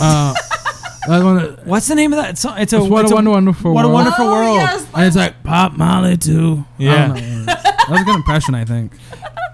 What's the name of the guy who sings it? He's like, I can do 2 impressions. Yeah, what's the fucking name? One of them is Yoda, and the other one is not Neil Diamond.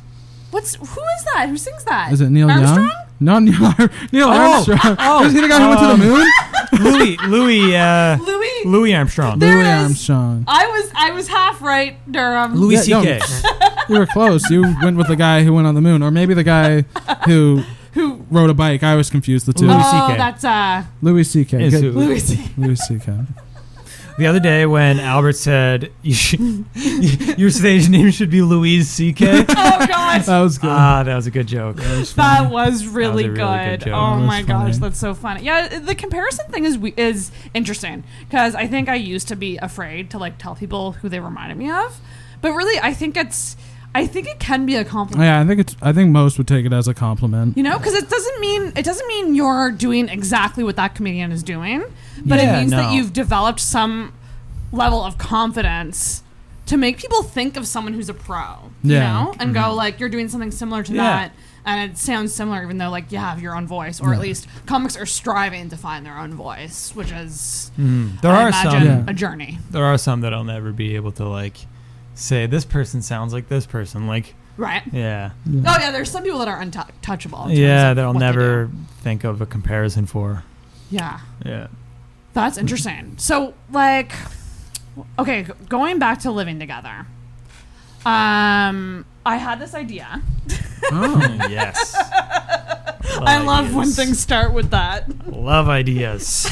But now I'm realizing it might backfire. It won't these backfire. Are all these some of these might work. Okay, so I thought what we could do is play. Have you guys heard of the shoe game? No. At weddings? No. Oh yes, but I don't know what it is. So I haven't been to many I've heard weddings. it referred to. I'm not around a lot of love. So the shoe game is something that couples play at weddings where the bride and groom sit back to back and they each have one of the other person's shoe. Yeah. And the host or the MC will ask something like, who's messier?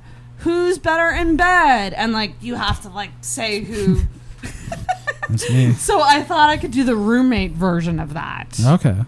And play it with you guys and have you guys answer like who you think is this kind of adjective thingy. So Okay. So I'm ready. Well, this kind of applies. It's who made the first move. So I would say that you did, right? Me? Yeah, I probably made the first move. Because you were the one who was like, "Can I move in?" Yeah. Yeah. Mm-hmm. That's fair. Who was the? This doesn't apply. Who was the first to declare their love?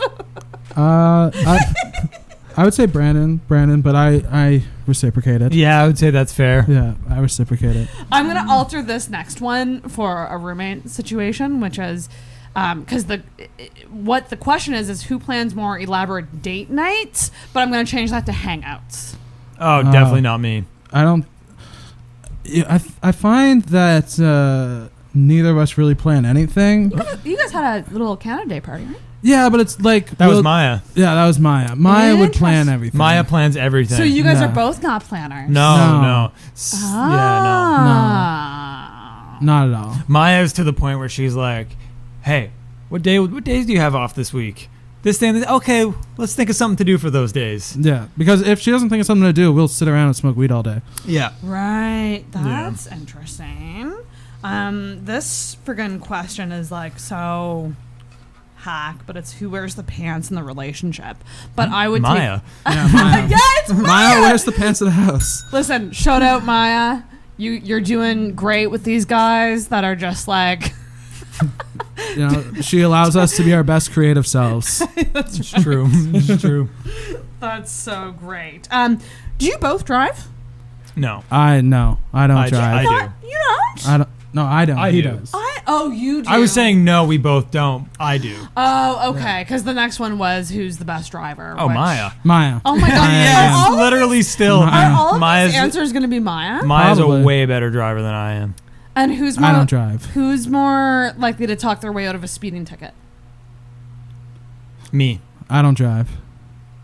Ooh. That one is actually me over Maya. Yeah. Who's the better chef? Who's the better cook? Not Me. me. I don't cook. I am, but I don't cook that much. Do you think you're the best out of the trio? No, Maya. Maya. Jesus, Maya's just slaying this game. Holy smokes. What else is there? Who's the more picky eater? Brandon. Yeah, me. Yeah, you picky eater? Although Maya might be a pickier eater than me too. Do you think? No, I'm No, a pickier I think than you're Maya. pickier. Maya used to be more picky than me, but I'm a Yeah. pickier eater. You guys now. healthy people? Like, do you eat No. healthy? No. Not at all? not really. No, we're not I healthy. eat like shit. We're Does it terrible. ever scare you? I went grocery It shopping does today. scare me all the time. I went grocery shopping today, and I was looking at healthy stuff, and I'm like, I never even eat this shit, and just like went like pizza and chicken burgers, and I'm like, this is stuff I'll actually eat instead of order. I get panic attacks sometimes when I think about my health because I hear, ugh, and like here's another dark thing. Like I last night was just on Instagram and came across like a girl that like in my explore page that died of cervical cancer. She wasn't even 30. She was like late 20s.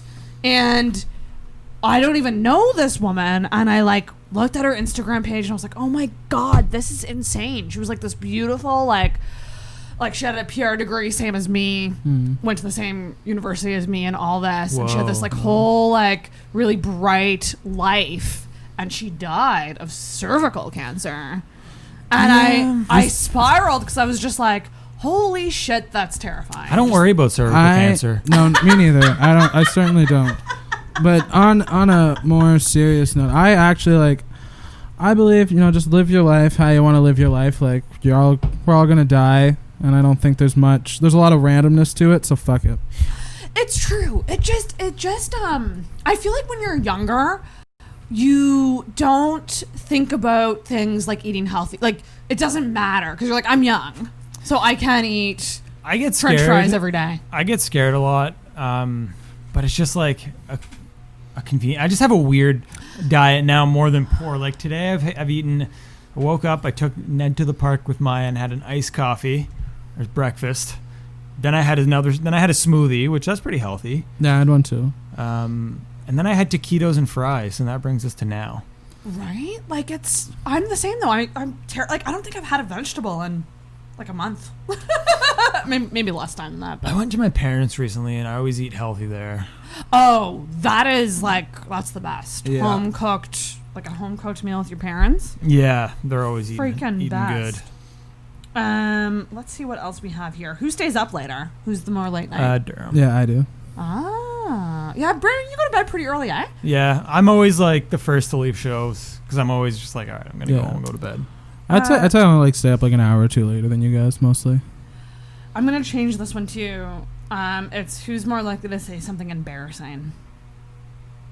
Me. Brandon. Do you think? Yeah. You I embarrassed myself in front of Kyle Carpenter's girlfriend. Did you? On like 2 weeks ago at the shoe shop. What happened? Actually, it was Vince's partner too. Yes, okay. Yeah, the four of them just like came up, and I thought Kyle was next to me. Like I thought Kyle Barnett was next to me. So I put my arm down. It was kind of touching his, but I was like, oh, it's Kyle. I don't care. And then Kyle Carpenter was walking towards us, and he smiled, and I thought he was smiling at me, and I kind of gave him a wave, and then I looked next to me, and it was his girlfriend, and I was like, oh no. One, he was smiling at his girlfriend, not me. Two, I've had my arm kind of resting near his awkwardly close, and I was really stoned. I tried to explain my way out of it, which went terribly. Oh god. Sometimes That's worse. It was halfway through. I was like, guys, this isn't. I was like, I gotta go talk to Kyle Barnett now. I was like, I need to. He's my security blanket. I need to deal with this. I fucking hate awkward little things like that. Yeah. Because you often are like, should I just let this slide or should I explain it? I had a moment like that with Barton Edwards, actually. Like the first shoe shop show that he went up and like finally did comedy. When he came off stage, I tried to high five him. Like you know when someone's walking off stage and you fist bump or you, and I was trying to do that, but he had a drink in his hand. I couldn't, and then I felt so bad because I mostly felt bad because I was like, I also know Martin is going to be thinking about this for years to come. Do you know what I mean? Like it's one of those things that I'm like, next time he's on the podcast, I'm going to have to bring it up. I had to go redeem myself. Right. Like later on, I was just like, walk by and I was like, oh hey Kyle, hi Vince. Oh my god, that's so funny. And then I was like, oh, I love. Nice to meet you. Oh god. I hate being embarrassed and like thinking, I'm like, what are the other people thinking of me? I'll have a period where I'm like real, like don't do anything embarrassing. I feel like I'm like, okay, I'm kind of like I'm smooth enough, like I can operate. Yeah. And then I do something really dumb and I'm like, I hate myself. Oh my gosh. Yeah. Oh my gosh, that's fine. Oh, on the subject of being awkward, actually, because I want to bring this up with you. A lot of people are watching that Love on the Spectrum show. Oh yeah. Is that like a reality show? It is. Oh, maybe that's more. So it's on Netflix. I haven't seen it because I canceled Netflix. Yeah. Because I'm broke. And you know you're broke when you can't afford $9.99 a month. Oh man, someone will give you an account. Yeah. That'd be nice. Someone out there give Sarah an account. I don't have. I have like my parents. Yeah. So. I mostly did it because every time I cancel Netflix, it's always because I'm like, I'm not watching it enough. And then as soon as I cancel, there's like a new show that comes up that people love that I want to watch. Do you have any other services? Right now it's pretty much Spotify and then like my cloud storage. Like I've whittled it down to a few. How much Spotify has some good shows. How much cloud storage you pay for? Quite a bit actually. I have a Google Drive account that like is like I think it's a terabyte. Man, I have a Google Drive account with unlimited fucking storage, but I lost the password. When I was at school to be a teacher, they gave you one and it was like good for life. So I just have the information somewhere of just unlimited Google Drive. Really? Yeah. That's amazing. But I don't know where it is, so I got to try and I don't even know the email. I don't even know what a Google Drive is. It's just kind of like a Dropbox. It's similar. And I do it because like there's so many videos that like I post to Instagram that are like on my computer. Mm-hmm. So like I always put it in and it's also good to have the backup too. I also pay for this thing, and I highly recommend this to anybody. It's called Backblaze. And it's fairly cheap. I think it's around it's under $10 a month. Yeah. But what it does is it actually backs up your entire computer. Okay. Every day. So as long as there's a file I think it needs to be on there for 48 hours, but as long as it has been on that computer for 48 hours, it will recover it. Oh, wow. Oh, nice. So it backs up your computer every day. So if anything happens to your fucking computer, like if it just dies, you will have like a very recent That's really good. backup. I highly recommend it. Like I had it for both my desktop and my MacBook. And so if I was on my MacBook and I was like, oh, there's something on my computer I need, I would just find it through Backblaze. Like it's amazing. I highly recommend. Sponsor the podcast, Backblaze. I mean, you know. Oh, okay. Scott wants me to call him, but I'll do it after. It's about Good call. I said, is it urgent? He said no. Okay, good. That's all I need to know, because he said call me, and friends don't call each other a lot. So when I'm not a big caller. I'm a caller, especially making plans. I don't like making plans over text. I like to the plans will be starting to be made, and I'll just be like, all right, what's up? Oh, really? Yeah, that's what I like to do. Okay. Not what about me. you, Brian? Are you a phone guy? No, I hate the phone. Yeah, I hate the phone too. Hate the phone. I have a venue that I need to call actually, but I've been putting it off for like a day or two because I'm like, Brandon, I want to talk on the phone. I relate on a deep level. I hate phone calls that could be emails. Yeah, it's No, I always prefer a phone call over an email. Really? I think it comes from like how I was telling you on the last podcast. I could, On the last podcast, I was telling you I didn't have internet till I was like 16. And so I'm just like, I feel like sometimes I'm still just like not used to it. So I just feel like a call is more... It's more... Well, you get in the information stone, quicker. it happens. It's more likely that, you'll get what you want quicker. But I don't know who's reading I'm those the same way, emails. Brandon. I've had like 2 phone calls I've had to make, and quite literally, I find every reason not to do it. I hate it, but if I could at the same time, I would also get rid of like all my social media and go back to like a flip phone. That's right. If I could, even though that's not like convenient to text on, I would The still. T9. Hey man, T9, you can get pretty fast on that. I had a flip phone for a while. That's you're just like, boom, boom, boom, boom. That would be my dream, but like you can't really do it now. No. Let's do a couple more rapid fire ones of these. Who's more likely to start an argument? I don't know. I don't know. Neither of us are very argumentative. No, that's true. I let things go. with me, yeah. Okay. Yeah. I think I'd be tough to argue with because, like, I would either just, like, if I'm in the wrong, I would just be like, oh, shit, I'm sorry. Right. That's the same. Yeah. Except with Maya, I don't always admit when I'm wrong with Maya. I'll be real stubborn and know that I'm wrong. And that reminds me, we're at the end of the episode, so I feel okay saying this now, but like one of my favorite moments over quarantine in the group chat was when Brandon, you spoke up when things were getting a little tense and you said, just shut the fuck up. And I literally went, yes. Like, I think I stood up and clapped. I was so I felt so bad afterwards. I was like, I don't want to hurt either of them. Like, I know. I was like, I like them both. Like, I just didn't want to. I wanted everyone to get along. I could feel that so hard from like through the screen. I didn't even care about getting along. Actually, I was just like, I just don't want to read this anymore. But someone had to say something, and just to like step up and say it was A1. A fucking one. What else do we have here? Who's more likely to max out a credit card? I had a credit card once and maxed it out within a month and haven't had a credit card since. So that was like 3 years ago. My credit card is in a perpetual state of just max. Oh my God. Although I too. pay off I'll like get it to its max, pay off like a tiny amount, like $75 to $100. Right. Let it get back up there. 75 to 100. I'm always like making the payments, but just making the payments It's that makes not it going stay down in or one up. place. Yes, that's bare right. minimum.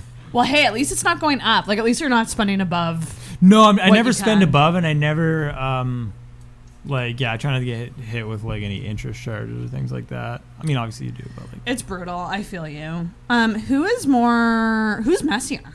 I am. you think? I think so. My room's always messy.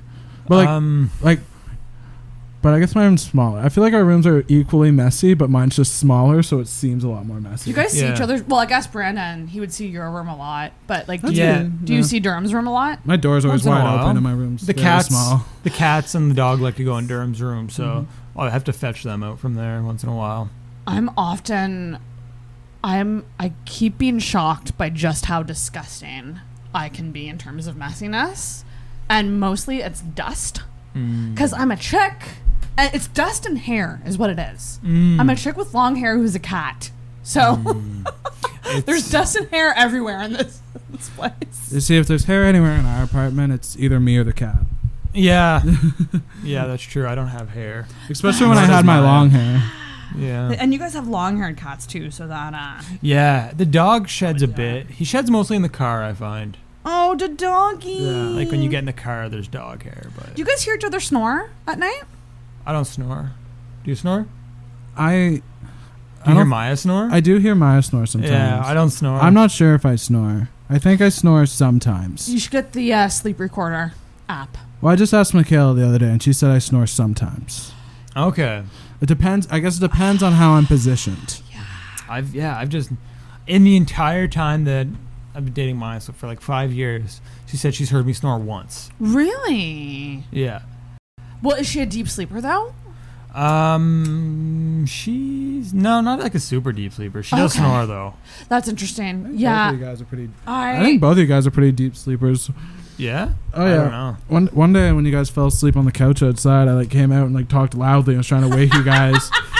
and it was just like not happening. It's like dead bodies on the roof. But I'll like straight up just ignore like I'll just straight up just like ignore people. Like I'll just like hear something faint going on and make the conscious choice not to wake up. Yeah. I so, like, love fuck that. this, I'm just going back to sleep. Yeah, I've done that before. That's weird. I'm too tired to talk. I actually have dreams all the time where I'm faking sleeping. Like, I'm not in real life faking sleeping, but I have dreams in which there's an uncomfortable situation and I'm asleep. Okay. And that I'm faking. I wonder what that would mean. Can you ever like control yourself in your dreams? Like you're dreaming and you can like manipulate yourself? A couple times I have. I find with afternoon naps, you can get that Really? done. I find it's easier with afternoon naps because I feel like, you know, I don't know, just sleeping in the day, I feel like I always have these weird like dreams that are very like, I'm very like, know what's going on. I can do it overnight more. I can't do it in the afternoon. I don't, at night, oftentimes I can like figure it out and be like, okay. Like you know, like sometimes if you just like are sitting up on a couch and like doze off, that's when I have the weirdest dreams. Although, is there any truth to like you don't have dreams when you're stoned? A lot of people say that if you not only if you're stoned, but if you actually if you're somebody who smokes a lot of weed in general, that it does impact. I don't remember the last time I had like a dream. I have dreams a lot. No, now that I think about it, I have had dreams lately.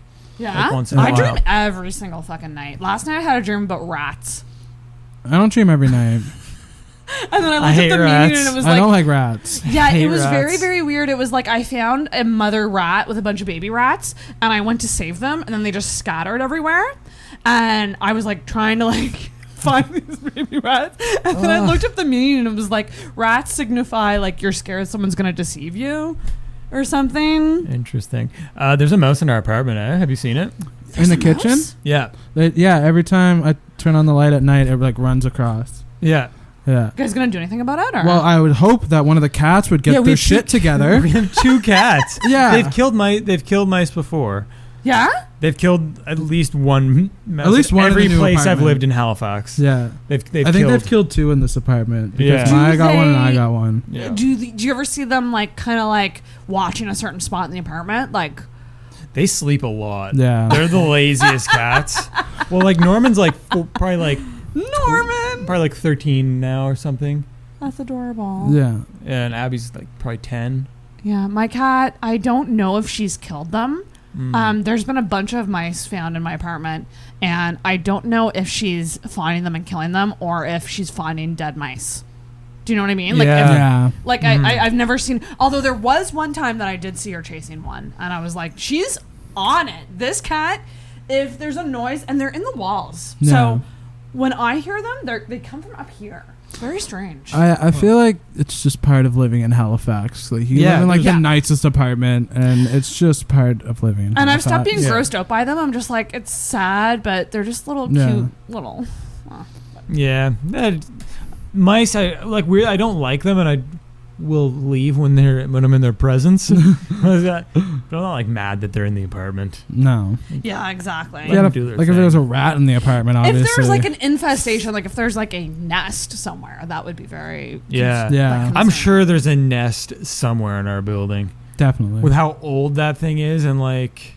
Yes. There's a weird spot in the living room that like there's a little hole in the wall. Have you noticed it? There's like kind of a hole in the wall that like a plate is supposed to be covering it, but the plate keeps falling off. Oh shit. So like I don't care about that. I'm more concerned that one of the cats is going to climb in and get into the wall. Oh god. That would be bad. Yeah. Like where's Norman? Oh, he's just on the wall hanging out. I had to put something to block it. Who's more organized? Neither? Yeah, I'm not super organized. No. Who is more adventurous? Probably Durham. Sure. Really? Yeah, I'm not adventurous at all. That's because my answer was going to be Maya again. Oh, 100%. 100% Maya. 100% Maya. Nova Camp. 100% Yeah, Maya's way more adventurous. Maya last week went, she got me to drive her 4 hours to drop her off to go do a 4-day hike alone. Right, and like camp out by herself. Yeah. She's so adventurous. That's she ended awesome. up leaving early. She left after the first night because I called her and I was like, hey, Ned just got into my pills. Oh shit! So I He ate your pills? Yeah. What the fuck? So I took him to the vet right away, and he was fine. How many pills did he eat? I don't know. There wasn't that many left. He ingested one and then crushed up and snorted the other. Were they? If you don't mind me asking. Antidepressants. Oh, okay. Yeah. Okay. Yeah. Jealous. Fuck. I haven't taken them in maybe a week, which is like probably not the best. But I'm trying. I want to stop taking them. Trying to wean off them a bit. Yeah. Well, I have a call with my doctor on like Wednesday, so I'm just gonna be like, hey, I stopped taking them like a week ago and I'm feeling good. Can I just continue to not take them? Right. Yeah. That's just, you just gotta feel it out. Yeah, my prescription ran out anyway. And I could go to the pharmacy and be like, fill it, but... Were you somebody who found that like taking the medication helped instantly? Or helped eventually? I don't know. I feel weird about medication because sometimes I was like... Sometimes I would stop taking it, and after like 3-4 days, like I would definitely see a difference. Right. But other times, like now, I don't find a difference at all. Really? Interesting. Yeah. That's always fascinating to me. Whenever people are medicated, I'm just like, did it help you? Because it helps some people and it doesn't help other people. I would definitely recommend it to anyone who thinks they need it. Yes. Like, it definitely did help me. But I don't know if it always helped me, if that made sense. Yeah. But when I started, it helped, and there's been a lot of periods where, like, it's a good thing that I was on it. Right. Yeah. It was more of an anxiety thing than, like, a depression thing, but... Oh, okay. Yeah. So were the pills, like, used to treat both? Yeah. Yeah, it's just like a generic, like... It's like it's pretty much just Lexapro under a brand name. Or no, not under a brand name. Gotcha. Yeah. Gotcha. Okay, one more. Let me try to pick a good one. Who has the best style? I think Brandon has better style than me. I think we have similar style. Yeah, we do. Is what I was going to say. Yeah, we do a pretty similar style. Like most of the things I see Durham wearing are things that I would wear. Yeah. Well, that's good. You can share closets. No, different sizes. Yeah. Oh, that's fair. Yeah. I don't always know much about guy sizes. Like when I see a guy, I'm like, I couldn't tell you what size you are. Yeah, that's why I wear a lot of black. That's slimming. So you have no idea. Black is probably my favorite color. What size is that T-shirt? I think this one's a large. This one's a large. Yeah. Yeah. Men's larges are weird. Yeah, they are weird. Men's mediums are weird too because like some mediums like fit me like perfectly, and then others will be like a crop top on me. Yeah. Oh, okay. So sorry, Durham. Your thoughts on Love on the Spectrum and people watching shows about autism? Well, I don't know about this show. I didn't know that one was a reality show, but like the show, like I think it's like called like The Good Doctor and like Atypical maybe. Oh yes, okay. And it's like about these. I haven't watched either of these either before I make this rant. So like this rant is based on zero education of the shows. There you go. At all, and my knowledge of autism is also all uneducated. So I've watched Atypical. I will tell you if I think. So I think like in these two shows, it's about like these like two like these socially awkward guys who are like on the spectrum who are like also geniuses, right? Is Atypical the kid really smart? He's smart. I don't know if he's portrayed as like a genius necessarily, but he's like pretty smart and knows a lot of facts about penguins. But it's like I don't know. I just feel like in like the past few years, I've seen like and heard people just be like, "Oh, I think I'm on the spectrum." A lot of people are saying that now because of this show, because they're seeing it and they love the people in it, because they're like very interested in things. Like there's a guy who's like obsessed with a certain actress, and he just has like so much joy over this actress, and like people are watching and going, "Oh, this is so great! Like they're so fun." Yeah, but I think what people do is like kind of like see something like that and then to like try to like diagnose themselves and be like, oh, I must have autism because I fucking love Justin Timberlake and I don't have any friends. Like, no, Mitch. You just suck. And that's what it is. I think that's what it is. It's just or like you're just an introvert who, Mitch has way more friends than me. Yeah, Mitch definitely. Mitch has way more friends than me. He has more friends than any of us, let's be honest. Literally, like in the past year, like every friend I've made in university just like moved. I ran out of all my university friends. Right. Yeah. I have like 4 friends that I was friends with before I did comedy, and all of them know Mitch. Well, no, I have like more than 4 friends, but like I have 4 specific friends that like know Mitch from before I did comedy, which is That's so strange. hilarious. Really what a popular. Mitch is always getting shout outs. Shout out to Mitch. Yeah. And they're also like 26. Like they're old. Some of them are older than me. Isn't that wild? It's like, how did you guys cross paths? Like, what the heck happened? Yeah, I think it was skateboarding. What a life he has. Yeah. But we're gonna wrap her because you guys got to get to the grind. I'm gonna ask Brandon the new set of questions I have because I've asked you already. Yeah. But if anything new comes up, feel free to say. Okay. Which is 3 parts. So something you like about yourself, something you don't like about yourself, and an unpopular opinion. Oh, something that I like about myself. I think I'm a good dresser. Something I don't like about myself is I'm very insecure. A comedian who's insecure. I'm not insecure. True. Something that an unpopular opinion. Can be silly or anything. anything. I have so many, and I can't think of any right now. I should have warned you. Like, I'm just real, riddled with unpopular opinions. Adam Sandler isn't as bad as people make him out to be. Oh, okay. I would agree with that. I love Adam Sandler. What do you mean bad? Like not funny? People think he's not funny? Or people... Well, I mean, a lot of his I think so many people think he's not funny, which I agree with. I still think he's funny, but I think most of his newer movies are garbage. But I think people hate him based on that. Mm-hmm. And I think the Adam Sandler hate is unwarranted.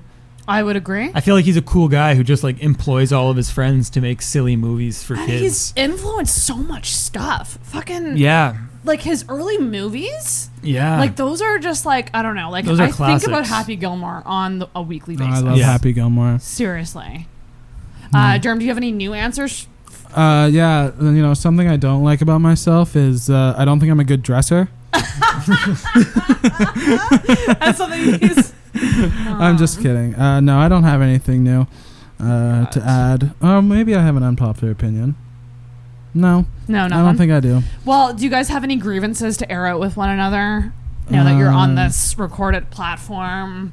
No, not really. Not really. You liking living together? You having fun? I think so. It's super fun. I think it works really well. Yeah, it's kind of the dream, to just have friends around you at all times. It's pretty good, and it's good to have low maintenance friends around you at all times. Mm-hmm. Yeah, because you go to work and then chill, or mine, I will leave and chill. So everyone in the apartment gets enough time to themselves, but also plenty of time just hanging out and having fun. I friggin' love that. That's fantastic. So we're gonna wrap it, but we gotta plug a couple things. We gotta plug Kyle and Brendan, our podcast. You gotta check that out. You hear the ad every week. But you gotta check out that podcast because you guys have been keeping up with it. Got an episode recording on Sunday. Ooh, who's gonna be the guest? You know, Travis Lindsay. You heard of him? Travis Lindsay. I heard he's good. It's so funny how we sometimes cross pool our guests at the same time without really realizing it. Are you having him on? I want to have him back on soon. Probably not next week, but soon. Mm-hmm. It's just funny to me because I'm we're on the same wavelength and don't even know it. That's awesome. Well, people are listening to the Halifax Comedy Podcast. They're probably getting very tired of me after this episode. No way! It's 3 out of the 4 past the comedy podcast. Not at all. Okay, so you gotta follow, subscribe to Kyle and Brendan, our podcast, and follow these guys on social media as well. So Stand Up Brandon. And on Instadurs on Instagram, Durham Stands Up on Twitter. You can also see my Hop Yard show on August 27th. I expect it to sell out again, so reserve your table quick. Reserve that table. Anything else to plug? Any shows? You can look out on Facebook for a secret comedy show. It's not that secret because it's being advertised, but the address is only going to be given once someone buys a ticket. Mm-hmm. Tickets are going to be $10. There'll be a toonie bar, which I probably shouldn't say, but I don't care. A toonie bar? Yeah. What's that mean? Haha. See, now I'll tell you after because that alleviates some of me not saying. We gotta leave some mystery. Yeah. We gotta leave some mystery. Yeah. Not that it's something exciting. It's just that it's something illegal. Oh shit. Okay. Yeah. Yeah. Well, I'm those- selling beer for. I'm just gonna sell beer and drinks for a toonie. And then cocaine lines are an extra $10. Oh my god. Because I feel bad about like. Although I think $10 for a ticket is reasonable for It is. this because like you're on a roof. You're not gonna see comedy on a roof, and like Yeah. we're gonna put a good production value into it. And you got quite a few comics on there too. Like it's a good lineup. And I feel better if it's like you can also get drinks there for super cheap. Yeah. So stay tuned for what these guys are doing because they're doing some cool ass shit. And I'm sure they'll be back on because I want Intoxicated to, at this point, I was telling Martin this. I was like, I just want this to be kind of like a radio show and be like, who wants to come on this week? And like, That's and fun. not really care about like, especially if some people have like some stuff to promote, and maybe like if anyone else is like starting a mic or something, it'd be a good time to I come might promote. start doing like picking a steady day that I record and literally just being like every whatever day it is, I'm recording at this time. Come if you want. I can take up to 3 people. Yeah. You know? Sweet idea. Like, Yeah, that's a cool idea. Yeah. So stay tuned for that. But thank you guys for listening. Oh, thanks for having us. And thanks for coming on and ring. Oh, we gotta do it together. Ring that down. Do it with our fingers. Tag team that down.